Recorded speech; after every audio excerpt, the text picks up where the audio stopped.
ബഹുമാനായിട്ടുള്ള സഹപ്രവർത്തകരെ, സുഹൃത്തുക്കൾ, ഇന്ന് രാവിലെ 10 മണി മുതൽ ഇവിടെ ആരംഭിച്ചിരിക്കുന്ന ഈ ഉപവാസ സമരം, ഇതിന്റെ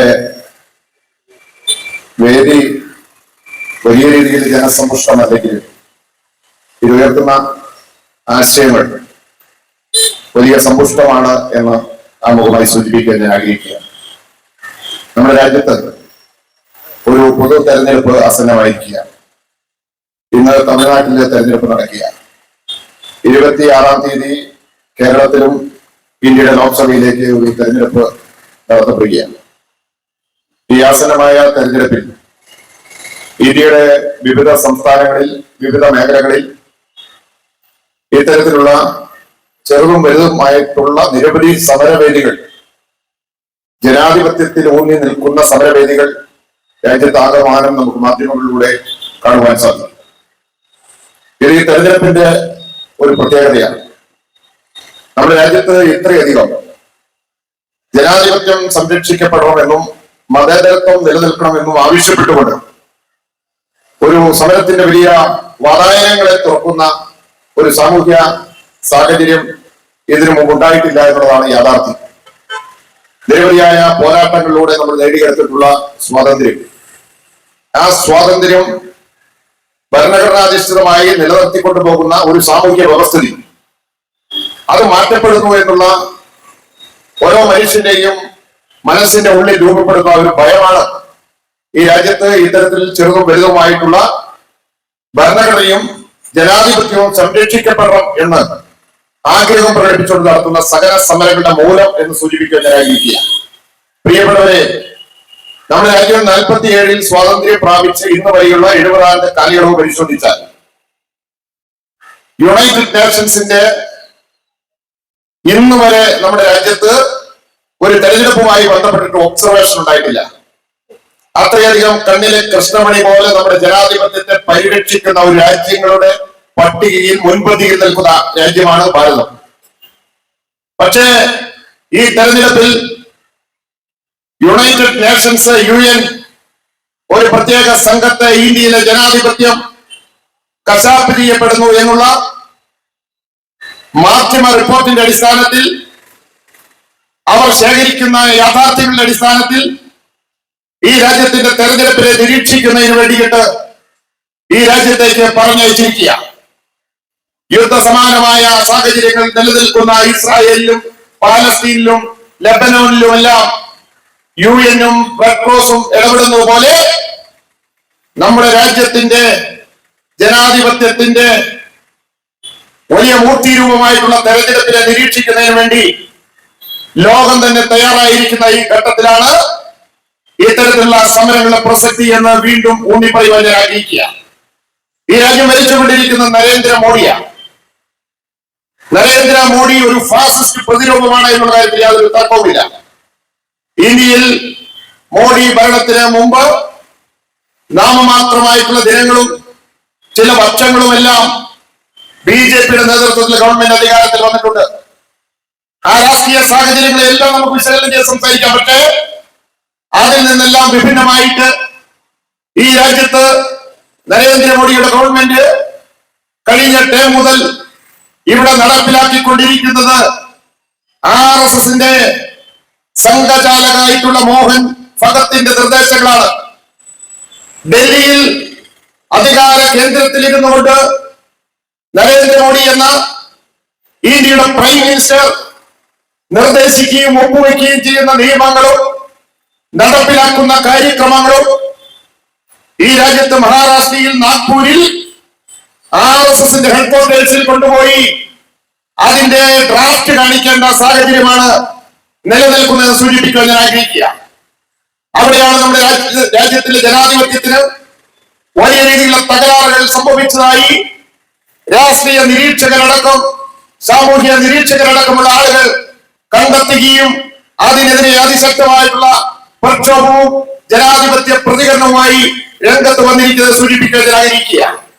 പ്രിയപ്പെട്ടവരെ, ഈ രാജ്യത്ത് മോഡി ഭരണകൂടം അധികാരത്തിൽ വരുന്നതിന് മുമ്പ് ഈ രാജ്യം എത്രയോ സംവത്സരങ്ങൾ മുന്നോട്ട് പോയി ബ്രിട്ടീഷുകാരുടെ ഭരണ വ്യവസ്ഥയ്ക്ക് കീഴിൽ നിന്ന് അടിച്ചമർത്തപ്പെട്ട ഒരു കാലഘട്ടത്തിൽ കരിമ്പിൻ ചെണ്ട് പോലെ നമ്മുടെ രാജ്യത്തിന്റെ സാമ്പത്തിക സമ്പദ് വ്യവസ്ഥയെ ചൂഷണം ചെയ്ത് ഈ രാജ്യത്ത് സൊമാലിയിലെ കുട്ടികളെ പോലെ ഈ രാജ്യത്തിന്റെ സാമ്പത്തിക രംഗത്തെ തകർത്ത് മുച്ചൂടും നശിപ്പിച്ച് ബ്രിട്ടീഷ് വ്യവസ്ഥിതി നിലനിന്ന കാലയളവ്, അതിനെതിരെ ധീരമായ ദേശാഭിമാനികളുടെ സമരത്തിന്റെ വലിയ വേലിയേറ്റമുണ്ടായി.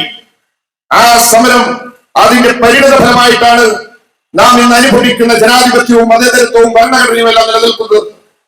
ഇവിടെ നമ്മുടെ രാജ്യത്ത് ജനകീയ ജനാധിപത്യ ഗവൺമെന്റുകളാണ് ഭരിക്കപ്പെടുന്നത്. 1947 സ്വാതന്ത്ര്യം കിട്ടി. പണ്ഡിറ്റ് നെഹ്റു ഇന്ത്യയുടെ പ്രധാനമന്ത്രിയായി.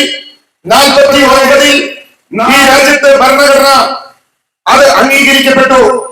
നമ്മുടെ ഭരണഘടനയ്ക്ക് ഡ്രാഫ്റ്റ് ഉണ്ടാക്കുവാൻ BR അംബേദ്കർ ചെയർമാനായിട്ടുള്ള ഇന്ത്യയുടെ ഭരണഘടന ഡ്രാഫ്റ്റിംഗ് കമ്മിറ്റി ഉണ്ടായി. ഈ രാജ്യത്തിന്റെ ദേശാഭിമാനികളായിട്ടുള്ള ആളുകൾ ആ ഭരണഘടനയെ സൃഷ്ടിച്ചെടുക്കുന്നതിന് 100-ലധികം വട്ടം കമ്മിറ്റി കൂടിയപ്പോൾ അവരുടെ മനസ്സിന്റെ ഏതെങ്കിലും ഒരു കോണുകളിൽ ഇല്ലാതിരുന്ന ഒരു ചിന്തയാണ് ജാതിയുടെയും മതത്തിന്റെയും അടിസ്ഥാനത്തിൽ കാര്യങ്ങൾ നിർവഹിക്കപ്പെടുക എന്നുള്ളത്. അതിൽ അടിസ്ഥാനപ്പെടുത്തി ഈ രാജ്യം മതേതരമായി നിലനിർത്തുന്ന ഒരു സ്ഥിതിവിശേഷം ഭരണഘടനയിലൂടെ നമുക്ക് സൃഷ്ടിക്കപ്പെട്ടു. പക്ഷേങ്കിൽ അത് അന്നു മുതൽ ഈ മോഡി ഭരണകൂടം വരുന്നവരെ സംരക്ഷിച്ചതിന്റെ ഉത്തരവാദിത്വം ഈ രാജ്യം ഭരിച്ച ഇന്ത്യൻ നാഷണൽ കോൺഗ്രസും മറ്റിതര മതേതര രാഷ്ട്രീയ പ്രസ്ഥാനങ്ങൾക്കുമുണ്ട് എന്നുള്ള കാര്യത്തിൽ യാതൊരു സംശയവുമില്ല. നമ്മുടെ രാജ്യത്തിനൊപ്പം സ്വാതന്ത്ര്യം ലഭിച്ചിട്ടുള്ള നിരവധിയായ രാജ്യങ്ങൾ നമുക്ക് ചുറ്റുമുണ്ട്. പാകിസ്ഥാനും അഫ്ഗാനിസ്ഥാനും അടക്കം നേപ്പാളും ഭൂട്ടാനും ബർമയും ബംഗ്ലാദേശും മലേഷ്യയും ശ്രീലങ്കയും അടക്കം നമ്മൾ ചാർച്ചക്കാരായിട്ട് നിൽക്കുന്ന മറ്റു രാജ്യങ്ങളിലെല്ലാം ജനാധിപത്യം പലവട്ടം കശാപ്പ് ചെയ്യപ്പെട്ടു. പ്രിയപ്പെട്ടവരെ, ഇന്ത്യക്കൊപ്പം സ്വാതന്ത്ര്യം ലഭിച്ച പാകിസ്ഥാൻ, ആ പാകിസ്ഥാനിൽ പലവട്ടം സൈനിക ഭരണകൂടം അധികാരത്തിൽ വന്നു. പാകിസ്ഥാന്റെ പ്രസിഡന്റ് പർവേസ് മുഷറഫ് സൈന്യാധിപനായിരുന്നു. ആ മുഷറഫ് ഒരു സമയത്ത് ദുബായിൽ വിദേശ നയതന്ത്രവുമായി ബന്ധപ്പെട്ട് യാത്ര പോയി തിരിച്ച് ഇറങ്ങുവാൻ വന്നപ്പോൾ ലാഹോറിൽ ഇറങ്ങുവാൻ കഴിയാത്ത സ്ഥിതിവിശേഷം ഉണ്ടായി. നവാസ് ഷെരീഫ് ഈ ആ രാജ്യത്തിന്റെ സൈന്യാധിപനായിരുന്ന പർവേസ് മുഷറഫിന്റെ നേതൃത്വത്തിൽ AK-47 തോക്കുകളുമായി നവാസ് ഷെരീഫിന്റെ വിമാനത്തിന് നേരെ തോക്കു ചൂണ്ടി ആ രാജ്യത്ത് ആ ഭരണാധികാരിയെ ഇറക്കുവാൻ തയ്യാറായില്ല. പാകിസ്ഥാന്റെ എയർപോർട്ടിൽ നമ്പർ 1 വിമാനം ദുബായിയെ ലക്ഷ്യമാക്കിക്കൊണ്ട് പാകിസ്ഥാന്റെ വ്യോമപാതയിലൂടെ പറക്കേണ്ട ഗതികളുണ്ടായി. അവിടെ ജനാധിപത്യം തുലയ്ക്കപ്പെട്ടു. ആ രാജ്യത്തിന്റെ ഭരണാധികാരിയായി സ്വയം ഏറ്റെടുത്തുകൊണ്ട് പർവേസ് മുഷറഫ് അധികാരത്തിൽ വന്നു. ആ മുഷറഫിന് പോലും ആളുകൾ മുന്നോട്ട് പോകുവാൻ കഴിയില്ല. ആ മുഷറഫിനും ഇതുപോലെ ആ രാജ്യം വിട്ട് തിരിച്ചു വന്നപ്പോൾ അവിടെ ഫ്ലൈറ്റ് ലാൻഡ് ചെയ്യാൻ പറ്റാത്ത സാഹചര്യങ്ങളുണ്ടായി. നേപ്പാളിൽ നിരവധി പ്രാവശ്യം അവിടുത്തെ ഭരണകൂടം അട്ടിമറിക്കപ്പെട്ടു. നേപ്പാളിന്റെ രാജകൊട്ടാരങ്ങളിൽ വലിയ കൂട്ടക്കുരുതി ഉണ്ടായത് മാധ്യമങ്ങളിലൂടെ നമ്മൾ കണ്ടിട്ടുള്ളതാണ്. ബംഗ്ലാദേശിൽ ബീഗം ഖാലിദാസിയുടെ നേതൃത്വത്തിലുള്ള ഗവൺമെന്റ് അട്ടിമറിക്കപ്പെട്ടു. ഷെയ്ഖ് ഹസീനയുടെ നേതൃത്വത്തിലുള്ള ഗവൺമെന്റ് അട്ടിമറിക്കപ്പെട്ടു. ശ്രീലങ്കയിൽ സിരിമാവു ബംഗാൾ നായികയുടെ നേതൃത്വത്തിലുള്ള ഗവൺമെന്റ് അട്ടിമറിക്കപ്പെട്ടു. പ്രിയപ്പെട്ടവരെ, ചന്ദ്രിക കുമാരതുംഗയുടെ നേതൃത്വത്തിലുള്ള ഗവൺമെന്റ് അട്ടിമറിക്കപ്പെട്ടു. അവസാനമായി മലേഷ്യയിൽ ഗവൺമെന്റ് അട്ടിമറിക്കപ്പെട്ടു. ഇന്ത്യക്ക് ചുറ്റും വിന്യസിച്ച് കിടക്കുന്ന ജനാധിപത്യ രാജ്യങ്ങളെന്ന കുപ്പായമണിഞ്ഞ് നമുക്കൊപ്പം നിന്ന രാജ്യങ്ങളിലെ ആഭ്യന്തര സ്ഥിതിവിശേഷത്തെ സംബന്ധിച്ചുള്ള ചിത്രങ്ങളാണ് ഞാൻ സൂചിപ്പിക്കാൻ ആഗ്രഹിക്കുക. അവിടെയും ഇന്ത്യ നമ്മൾ പരിരക്ഷിക്കുന്ന ജനാധിപത്യവുമായി മുന്നോട്ട് പോയി. ഈ നാട്ടിൽ, ഈ രാജ്യത്ത് നമ്മൾ കണ്ണിലെ കൃഷ്ണമണി പോലെ ഈ രീതിയിൽ ജനാധിപത്യത്തെ സംരക്ഷിച്ച് നാം മുന്നോട്ട് പോയി. 3 ഭൂരിപക്ഷവുമായി ഈ രീതിയിൽ ഗവൺമെന്റ് 47 ശേഷം ആദ്യമായി അധികാരത്തിൽ വരുന്നതല്ല. പണ്ഡിറ്റ് നെഹ്റുവിന്റെ ഗവൺമെന്റ് മുതൽ ഇന്ദിരാ പ്രിയദർശിനിയുടെ ഗവൺമെന്റ് എല്ലാം ഈ തരത്തിൽ വലിയ ഭൂരിപക്ഷമുള്ള ഗവൺമെന്റുകളായിരുന്നു. ആ ഗവൺമെന്റുകൾക്ക് ഈ രാജ്യത്ത് നിശ്ചിത ശതമാനം വോട്ടുകൾ ലഭിക്കുന്ന കക്ഷികളെ മാത്രം അംഗീകരിച്ചുകൊണ്ടും അവർക്ക് മാത്രം പ്രവർത്തന സ്വാതന്ത്ര്യം നൽകിക്കൊണ്ടും അംഗീകാരം നൽകിക്കൊണ്ടും നിലനിർത്തുന്നതിന് വേണ്ടിയിട്ടുള്ള നിയമ ഭേദഗതി വരുത്താമായിരുന്നു. അവിടെ ഇന്ദിരാ പ്രിയദർശിനി ഈ രാജ്യത്തെ ജനങ്ങളോടായി പറഞ്ഞൊരു കാര്യമുണ്ട്. ഈ രാജ്യത്ത് രൂപപ്പെട്ടു വരുന്ന ജനാധിപത്യ രാഷ്ട്രീയ പ്രസ്ഥാനങ്ങളെ മുൾച്ചൂടും എതിർക്കുക എന്നുള്ളത് ഈ രാജ്യം ഭരിക്കുന്ന ഭരണാധികാരികളുടെ ഉത്തമ ലക്ഷ്യമല്ല എന്ന് ഈ രാജ്യത്തോടായി അവർ പറഞ്ഞ് നാം ഈ തരത്തിൽ ഓർമ്മിക്കുകയാണ്.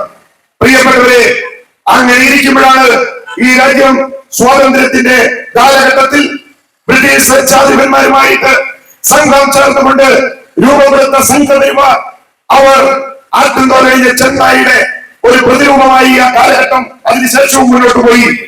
അവർ ഇന്ന് ഈ രാജ്യത്ത് മഹാത്മാഗാന്ധി അടക്കമുള്ള നേതാക്കന്മാരെ പരിചരിക്കുന്ന ഒരു കാലഘട്ടത്തിലേക്ക് കാര്യങ്ങൾ കൊണ്ടെത്തിയിരിക്കുകയാണ്. ഗാന്ധിജിയെ സംഘപരിവാറിന്റെ നേതാക്കന്മാർ, RSSന്റെ നേതാക്കന്മാർ പ്രതീകാത്മകമായി നിറയൊഴിച്ചുകൊണ്ട് നടത്തിയിട്ടുള്ള ആ വെടിയൊച്ചകൾ, ആ പ്രതീകാത്മക സമരങ്ങളെ നമ്മൾ കഴിഞ്ഞ നാളുകളിൽ കണ്ടതാണ്. ധീരദേശാഭിമാനി, നമ്മുടെ രാജ്യത്തിന്റെ ഈ രാജ്യത്തിന്റെ രാഷ്ട്രപിതാവ്, ലോക ജനകോടികളുടെ ആരാധ്യനായിട്ടുള്ള അഹിംസയിലൂന്നിയ സമര ചരിത്രത്തിന്റെ സൃഷ്ടാവായിട്ടുള്ള മഹാത്മാഗാന്ധിയെ പ്രതീകാത്മകമായി വെടിയുയർത്തിക്കൊണ്ട് ഈ രാജ്യത്ത് സമരം നടത്തി ഈ രാജ്യത്ത് മഹാത്മാഗാന്ധിയെ അധിക്ഷേപിച്ച കൂട്ടരാണ് ഈ രാജ്യം ഇന്ന് ഭരിച്ചുകൊണ്ടിരിക്കുക. സൂചിപ്പിക്കാൻ ആഗ്രഹിക്കുക. പ്രിയപ്പെട്ടവരെ, സാക്ഷി മഹാരാജ് അടക്കം BJPയുടെയും സംഘപരിവാറിന്റെയും MP-മാർ അവർ ഇന്ത്യയുടെ ലോക്സഭയുടെ അകത്തറകളിലും ഈ രാജ്യത്തിന്റെ അധോസഭയായിട്ടുള്ള രാജ്യസഭയിലും നടത്തിയിട്ടുള്ള പ്രസംഗത്തിന്റെ ഭാഗങ്ങൾ രാജ്യവിരുദ്ധമാണ് സൂചിപ്പിക്കാൻ ആഗ്രഹിക്കുക.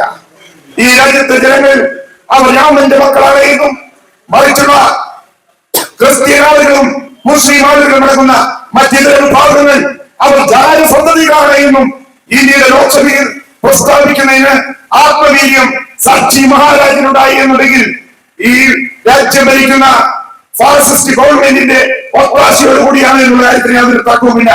പ്രിയപ്പെട്ടവരെ, ഈ രാജ്യം വലിയ അപകടത്തിലൂടെ മുന്നോട്ട് പോയിക്കൊണ്ടിരിക്കുക. നമ്മുടെ ഫെഡറൽ വ്യവസ്ഥിതികളെ എല്ലാം തകർത്തുകൊണ്ട് മുന്നോട്ട് പോകുന്ന ഒരു സ്ഥിതിവിശേഷമാണ് നമ്മുടെ രാജ്യത്ത് നിലനിൽക്കുന്നത്.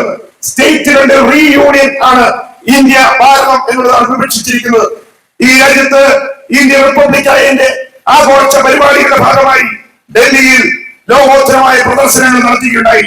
ആ പ്രദർശനത്തിൽ ആദ്യ പവലിയനിൽ നമ്മൾ പ്രദർശിപ്പിച്ചത് ഇന്ത്യയുടെ ഭരണഘടനയാണ്.